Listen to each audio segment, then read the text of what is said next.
বাংলাদেশ ও বাংলাদেশের বাইরে এই মুহূর্তে যারা চ্যানেল আই দেখছেন তাদেরকে অন্তর্ভুক্তিমূলক উন্নয়নে এমএফআই অনুষ্ঠানটি দেখার জন্য ক্রেডিট অ্যান্ড ডেভেলপমেন্ট ফোরাম ও চ্যানেল আইয়ের পক্ষ থেকে সাদর আমন্ত্রণ।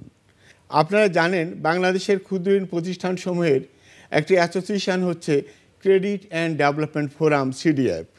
সিডিএফের সদস্য সংস্থাসমূহের জনবলের দক্ষতা উন্নয়ন, সেক্টরের পক্ষে লবিং, অ্যাডভোকেসি, তথ্য সংগ্রহ বিনিময়, গবেষণা পরিচালনা, সদস্যদের জন্য তহবিল সংগ্রহ করা ইত্যাদি উদ্দেশ্যে 1992 সালে সিডিএফ প্রতিষ্ঠা লাভ করে।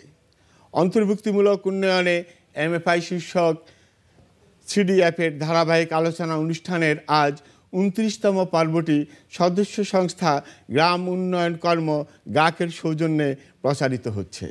আজকের আয়োজনে দুজন অতিথি আমাদের সাথে আছেন, বিশিষ্ট ব্যাংকার জনাব মাসরুর আরিফিন, ব্যবস্থাপনা পরিচালক ও সিইও সিটি ব্যাংক লিমিটেড, এবং উন্নয়ন ব্যক্তিত্ব ডক্টর খন্দকার আলমগীর হোসেন, প্রতিষ্ঠাতা ও নির্বাহী পরিচালক গ্রাম উন্নয়ন কর্ম গাক।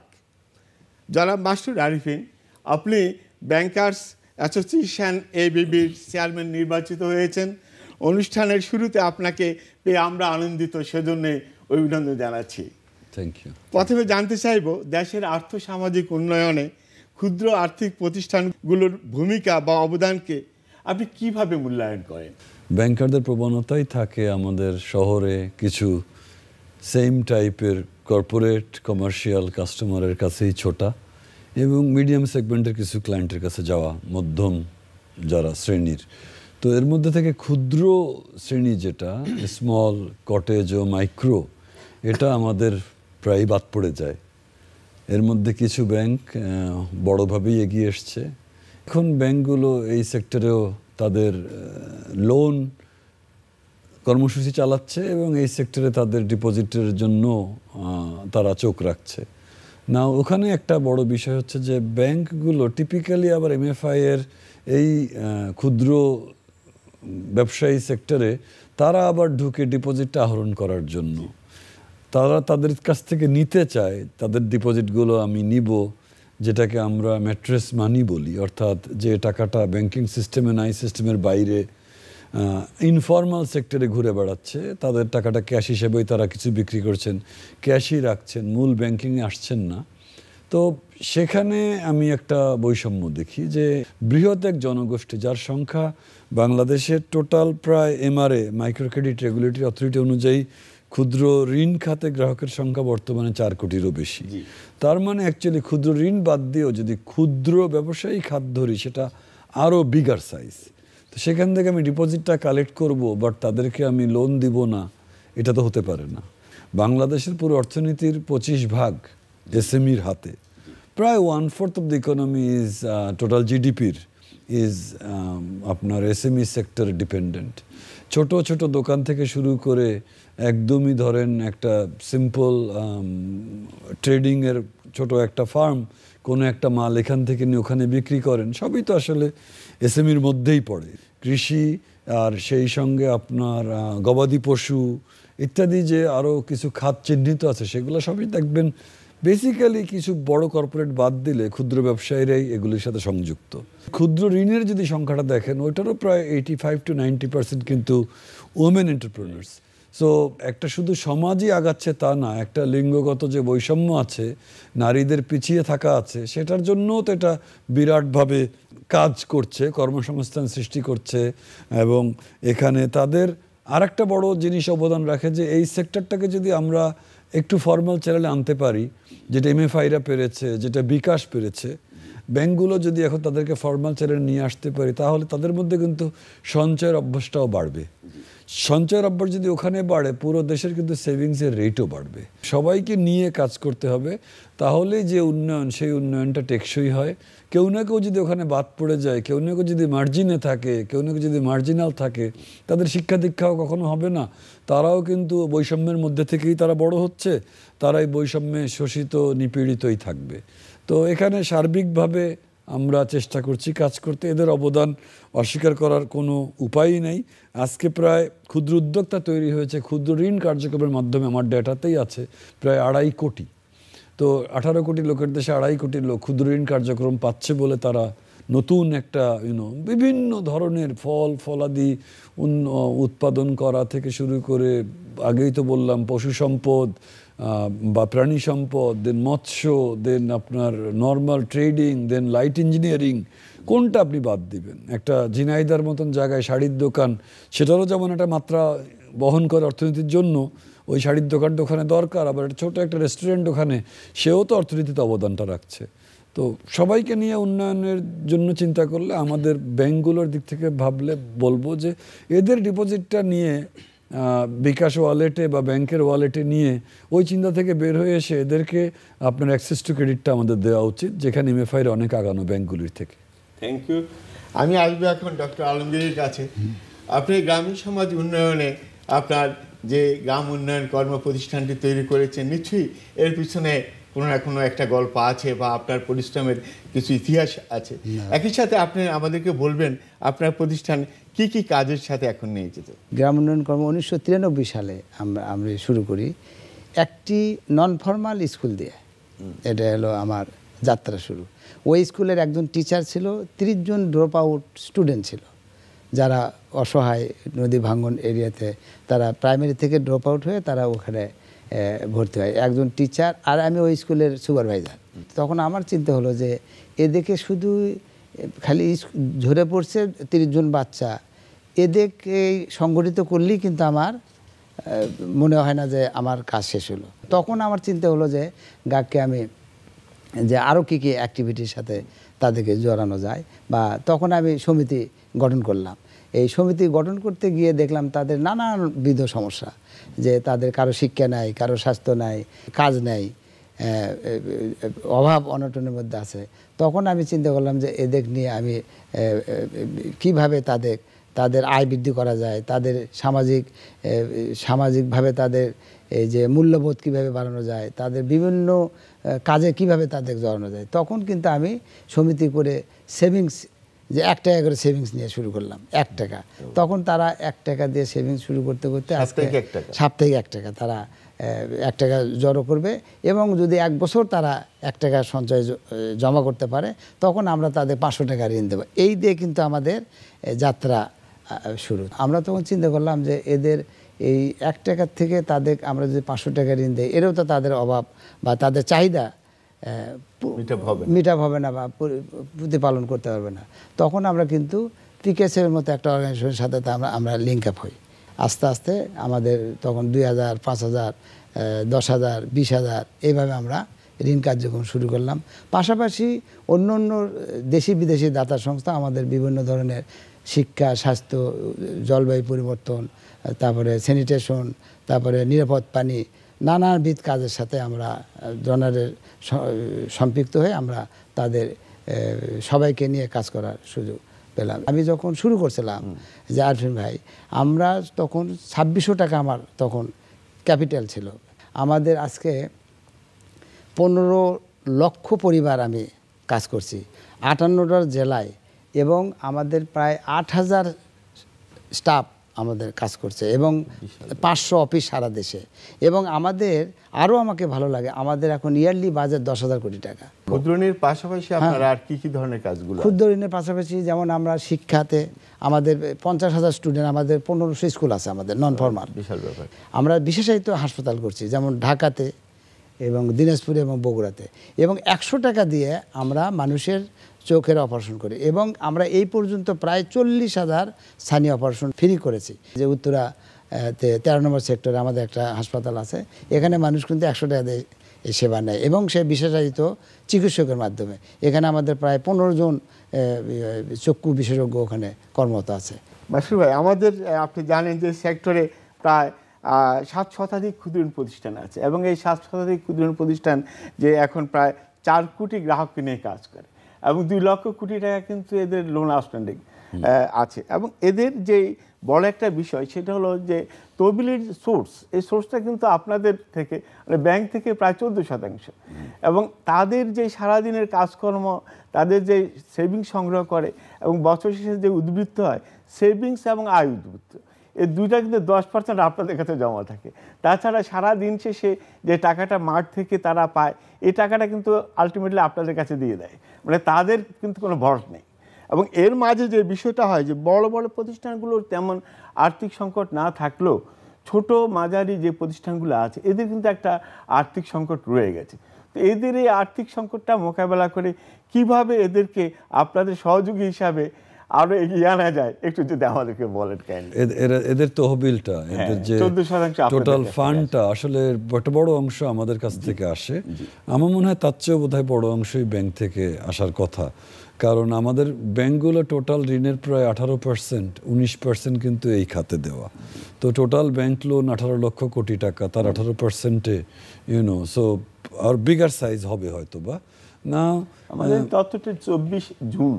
আচ্ছা, 24 জুন না, বেশি ফারাক হওয়ার কথা না, বাট আবার ডিপেন্ড করে যে আমি কি সিএমএসএমই নিয়ে বলছেন নাকি এর মধ্যে মিডিয়াম সেগমেন্টও যোগ করছে। যাই হোক, আমরা অঙ্কের বিচারে না যাই, একটা বড় অংশই ব্যাংক থেকে আসে। এখানে এই প্রতিষ্ঠানগুলোর মধ্যে কয়েকজন আছে জায়ান্ট, যেমন ধরেন ব্র্যাক অ্যাজ এন এনজিও, তার লোন কর্মসূচিতে প্রায় 45,000 কোটি টাকা এখন আউটস্ট্যান্ডিং। আবার দিকে গ্রামীণ, তার প্রায় 32,000 কোটি টাকা আউটস্ট্যান্ডিং।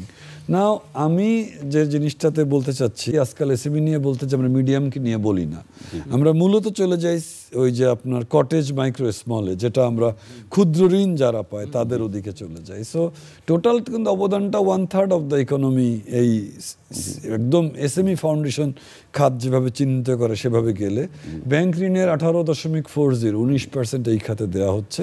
আমরা মেইন কথাতে আসি, এখানে আলটিমেটলি তহবিলের উৎস কিন্তু বহুমুখী করতে হবে। আপনার এই যে ধরেন পিকেএসএফ এর এখন যে প্রজেক্টটা চলছে, আপনার 3,000 কোটি টাকা তারা ঋণ বিতরণ করতে চাচ্ছে, আমাদেরকে ক্রেডিট গ্যারান্টি দিচ্ছে। পিকেএসএফ এর সাথে আমি বড় ব্যাংকগুলোর মধ্যে, শীর্ষস্থানীয় রেটিংপ্রাপ্ত ব্যাংকগুলোর মধ্যে সিটি আমরা প্রথম সাইন আপ করলাম, 500 কোটি টাকা, ভালো ক্রেডিট গ্যারান্টি দিচ্ছে। এই কিন্তু খাত বহুমুখী হয়ে যাচ্ছে। ব্যাংকের ঋণ না নিয়ে পিকেএসএফ এর গ্যারান্টির এগেনস্টে আবার আমি হয়তো দিচ্ছি, বাট পিকেএসএফ গ্যারান্টি দিচ্ছে বলে আমি দিচ্ছি। তো গোড়ায় কিন্তু পিকেএসএফ। ঠিক তেমন এখানে ইন্টারন্যাশনাল যারা মাল্টিল্যাটারাল আছে তাদেরকে নিয়েও আপনাদের যারা আছেন, যেমন সিডিএফ, তারা কিন্তু কাজ করতে পারেন। পরে আপনারা ফান্ডটা আনলেন, বড় বড় global multilateral IFC, ADB, FMO, DEG, তারা আসতে পারে, আবার এখানে বন্ড ইস্যু করতে পারেন। আপনারা সিডিএফ থেকে দেখেন বন্ড ইস্যু করতে পারেন কিনা। আমি সিডিএফ এর মেমোরেন্ডাম অফ আর্টিকেল বা আর্টিকেল আমি জানি না, আন্ডারস্ট্যান্ডিং এমওইউ বা আপনার এওএ, তো আপনারা জানেন ভালো, বাট বন্ড একটা ইস্যু করা যায়। বন্ড ইস্যু করে সবাই একটা ঋণ, ক্ষুদ্র ঋণ খাতে বন্ড তৈরি হলো, আমরা সবার জন্য জনগণ উন্মুক্ত হলো, প্রাতিষ্ঠানিক বিনিয়োগকারীও আসলো, ব্যক্তি বিনিয়োগকারীও বন্ডে বিনিয়োগ করলো। আপনারা অফিসিয়ালি রেটেড একটা বন্ড, পিছনে আমরা থাকলাম। আপনার ওভাবেও তো তহবিলের উৎস বাড়ানো যায়, তহবিলের উৎস বিদেশিদের কাছ থেকে বাড়ানো যায়। দেন আমি যেটা বলতে চাচ্ছি যে এই তহবিলের আবার কি হয়, যদি আপনারা আপনাদের খাতের কার্যক্রমকে যদি কস্ট এফেক্টিভ বা সাশ্রয়ী না করেন, তহবিল যাই থাকবে তা আলটিমেটলি কম হয়ে যাবে। তো এখানেও আপনারা ডিজিটাল অ্যাডাপশনটা খুব দরকার। ক্ষুদ্র ঋণ প্রতিষ্ঠানগুলো তারাও ধরেন জননির্ভর যেটা দরকার সেটা তারা করছে, বাট তারা যদি ধরেন আরও ডিজিটালি যায়, আমাদের এজেন্ট ব্যাংকগুলোর সাথে যদি আরও সম্পৃক্ত হয়ে আমরা কোনো একটা অফিসিয়াল স্ট্রাকচারাল জায়গায় আসতে পারি, দেখা যাবে যে আপনার তহবিল যেটুকুই আছে তার সদ্ব্যবহার হচ্ছে এবং তার আরও সাশ্রয়ী ব্যবহার হচ্ছে। So I can go on and on. আমি এখানে আমার সিটি ব্যাংকের কথা বলি, এসএমই খাতে 7,500 কোটি টাকা আমরা দিয়েছি, এর মধ্যে 2,000 কোটি টাকা এম খাতে, তার মানে আমার ক্ষুদ্র ঋণ ভলিউম 5,500 কোটি। তো একটা কমার্শিয়ালি মোটিভেটেড ব্যাংক যে কিনা কাজ করে আরবান বড় সেগমেন্টে, বড় ক্লায়েন্টের সাথে, পাওয়ার সেক্টরে, সেও কিন্তু 5,500 কোটি টাকা ক্ষুদ্র ঋণে দিয়েছি। আবার ওদিকে ধরেন bKash, City Bank digital nano loan, absolutely ক্ষুদ্র ঋণ, এগুলি 4,000 টাকা গড়ে লোন ভ্যালু, 3,600 কোটি টাকা এখানে দেওয়া হয়েছে, যেটা 2%-এরও নিচে আপনার এনপিএল। তো এই যে ধরেন নতুন নতুন ডিজিটালি আগানোর চিন্তা ক্ষুদ্র ঋণ দেওয়ার, তাতেও কিন্তু আরও নতুন তহবিল ঢুকবে। যেগুলো ঠিক ব্যাংক তহবিল বা ব্যাংক থেকে আপনি ঋণ নিয়ে দিচ্ছেন এটা বলা যাবে না। দেখা যাবে যে না, এটা অন্যভাবে কাজ করছে, ডিরেক্টলি ধরেন আপনারাই করছেন, আমরা আপনাদেরকে দিচ্ছি, সেটা একটা কথা, আবার আমরা ডিরেক্টলি করছি সেটা কিন্তু আর একটা কথা। তো এবং বিদেশি তহবিল আসা খুব জরুরি। বাংলাদেশের এই খাতটা অনেক বড়, অনেক বিদেশি প্রতিষ্ঠান এখানে কাজ করছে। আমার মনে হয় মাল্টিল্যাটারালগুলো একসাথে মিলেও আপনারা কাজ করতে পারেন। এখন আমাদের গ্রাম উন্নয়ন কর্মের কিছু ডকুমেন্টারি আমরা দেখব।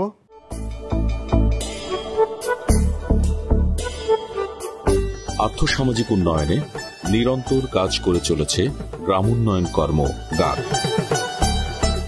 1993 সালে বগুড়া জেলাধীন সারিয়াকান্দি উপজেলার ধনতলা গ্রামে অরাজনৈতিক ও অলাভজনক বেসরকারি স্বেচ্ছাসেবী সংস্থা হিসেবে গাগ এর আত্মপ্রকাশ।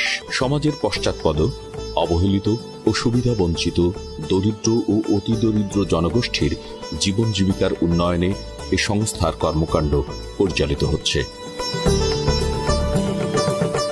দরিদ্র জনগোষ্ঠীর টেকসই উন্নয়ন সংস্থার মূল লক্ষ্য ও উদ্দেশ্য। পল্লী কর্মসহায়ক ফাউন্ডেশন পিকেএসএফ এর সহযোগী সংস্থা হয় 1998 সালে। এনজিও বিষয়ক ব্যুরোর নিবন্ধন পায় 1999 সালে। 2008 সালে ক্ষুদ্র ঋণ কার্যক্রম পরিচালনার জন্য micro credit regulatory authority MRA এর সনদ পেয়েছে। বর্তমানে ক্ষুদ্র ঋণ কর্মসূচি পাশাপাশি বিভিন্ন উন্নয়ন ও আয়বর্ধনমূলক কর্মসূচি পরিচালনা করছে।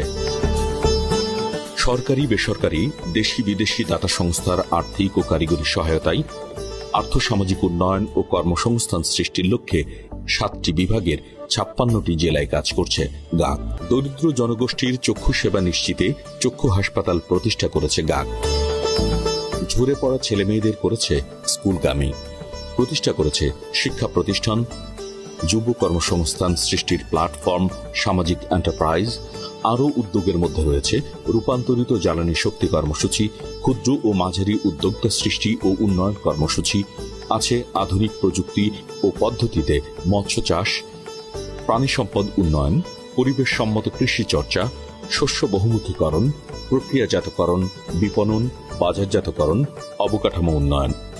আরও আছে সামাজিক যোগাযোগ, তথ্য ও প্রযুক্তি উন্নয়ন, সমৃদ্ধি কর্মসূচি, কৃষি শস্য বীমা কার্যক্রম, নিরাপদ মাংস ও দুগ্ধজাত পণ্যের বাজার উন্নয়ন, নিরাপদ মাংস ও ফর্টিফাইড ডিম উৎপাদন ও বাজার উন্নয়ন, জিডিপি কর্মসূচি, জলবায়ু পরিবর্তন ও অভিযোজন, দুর্যোগ ব্যবস্থাপনা প্রশমন ও ত্রাণ কার্যক্রম এবং প্রবীণ জনগোষ্ঠীর জীবনমান উন্নয়ন কার্যক্রম, কৈশোর কর্মসূচি সহ বিভিন্ন উন্নয়নমূলক কর্মকাণ্ড। সমাজে অবহেলিত এবং সুবিধা বঞ্চিত জনগোষ্ঠীর আর্থসামাজিক উন্নয়ন, মা ও শিশুর স্বাস্থ্য উন্নয়ন, স্বাস্থ্যসেবা, শিক্ষা, স্যানিটেশন, নারীর ক্ষমতায়ন, জলবায়ু পরিবর্তনে অভিযোজন, কৃষি ও প্রাণী সম্পদ উন্নয়ন এবং আয়বর্ধনমূলক বিভিন্ন কর্মকাণ্ড। এসব বহুমুখী কর্মকাণ্ডে নিয়োজিত জনগোষ্ঠীকে উন্নয়নের মূল ধারায় সম্পৃক্ত করতে বদ্ধপরিকর গাগ। স্বাস্থ্য, শিক্ষা ও দুর্যোগ ব্যবস্থাপনায় আপনারা কাজ করছেন। গ্রিন এনার্জি নিয়েও আপনাদের কাজ রয়েছে। ক্ষুদ্র ঋণের পাশাপাশি এই ধরনের কাজ করার পেছনে আপনাদের যে প্রেরণা বা উদ্দেশ্য, এই সম্পর্কে যদি আমাদেরকে একটু বলেন।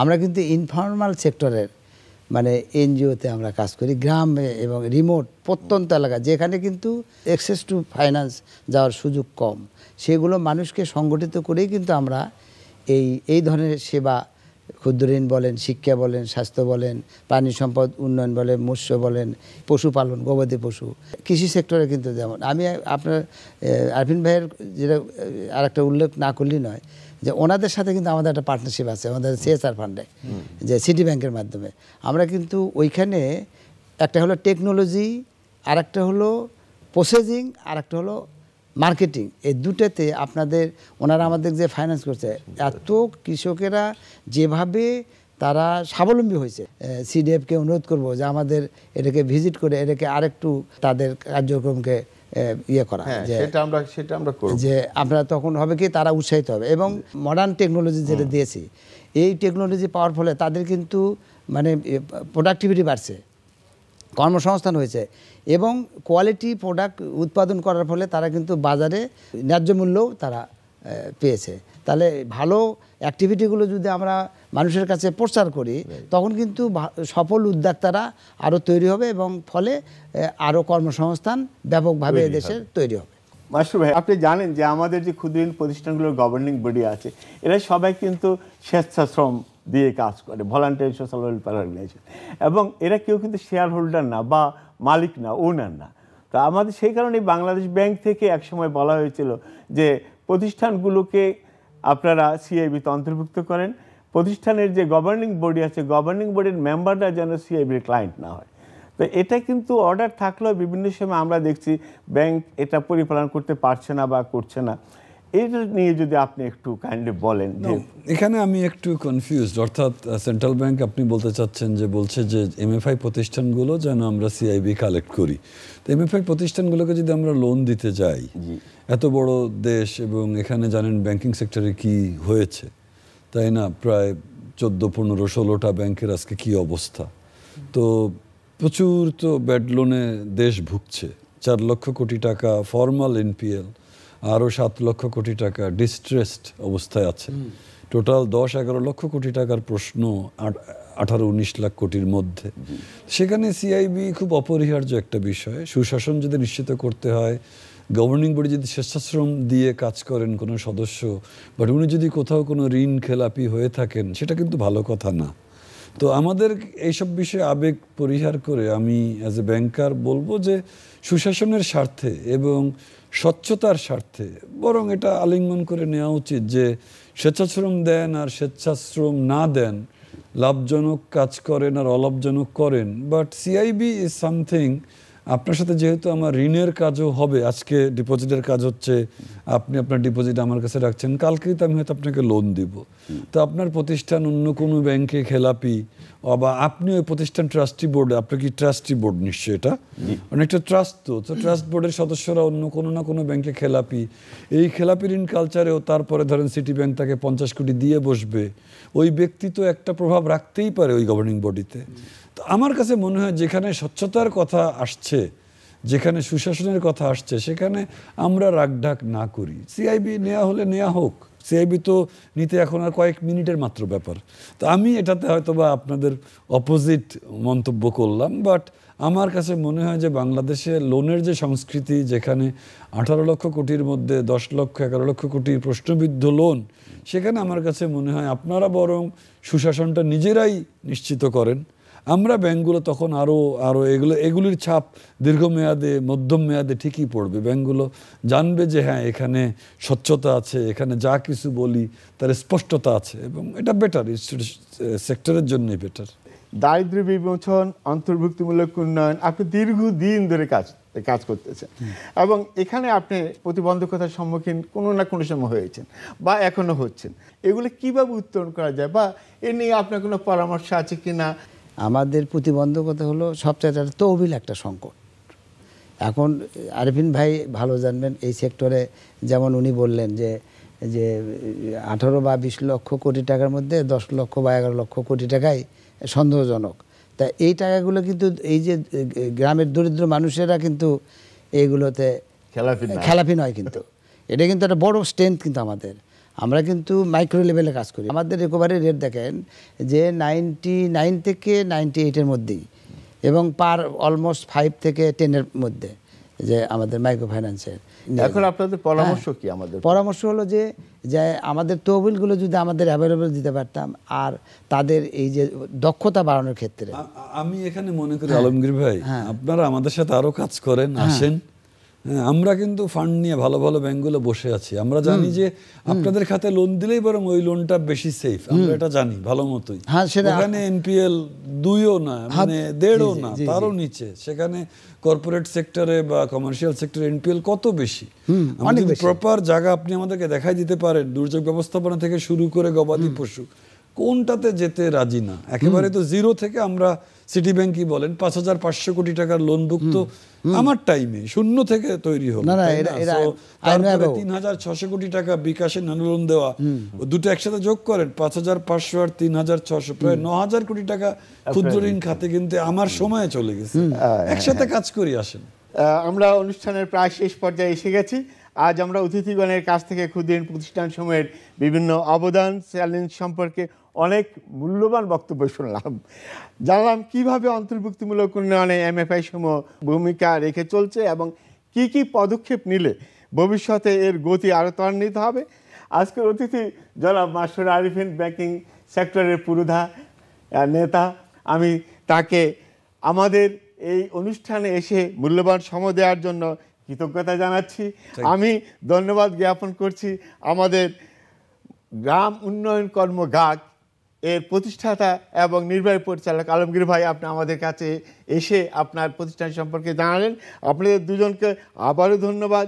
শুধু দর্শক, আগামীতে বিশিষ্ট জন ও এমএফআই সংশ্লিষ্ট অভিজ্ঞজনকে কাছে নিয়ে আমরা আরও তাদের মূল্যবান বক্তব্য শুনব। আপনারা সবাই ভালো থাকুন, সুস্থ থাকুন।